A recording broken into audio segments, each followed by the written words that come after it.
সঞ্জের শারদ প্রাতে বেজে উঠেছে আলোক মঞ্জির।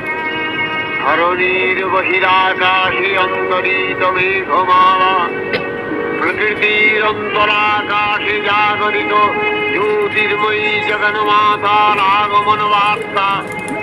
আনন্দময়ী মহামায়ার পদধ্বনি অসীম ছন্দে বেজে উঠে রূপলোক ও রসলোকে আনে নবভাব মাধুরীর সঞ্জীবন। তাই আনন্দিতা শ্যামলী মাতৃকার চিন্ময়ীকে মৃন্ময়ীতে আবাহন।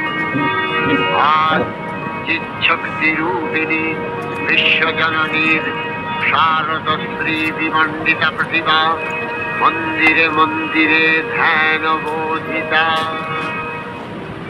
মহামায়া সনাতনী শক্তিরূপা গুণময়ী, তিনি এক তবু প্রকাশ বিভিন্ন দেবী নারায়ণী, আবার ব্রহ্মশক্তি রূপা ব্রহ্মাণী, কখনো মাহেশ্বরী রূপে প্রকাশমানা, কখনো বা নির্মলা কৌমারী রূপধারিণী, কখনো মহাবজ্র রূপিণী ঐন্দ্রী উগ্রা শিবদূতি বিমুণ্ডমালিনী চামুণ্ডা, তিনি আবার তমোময়ী নিয়তি।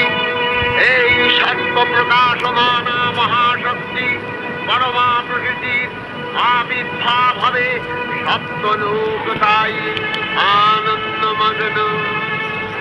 হে ভগবতী মহামায়া, তুমি ত্রিগুণাত্মিকা, তুমি রজগুণে ব্রহ্মার গৃহিণী বাগদেবী, সপ্তগুণে বিষ্ণুর পত্নী লক্ষ্মী, তমোগুণে শিবের বনিতা পার্বতী, আবার ত্রিগুণাতীত তুরীয়াবস্থায় তুমি অনির্বচনীয়া, অপার মহিমময়ী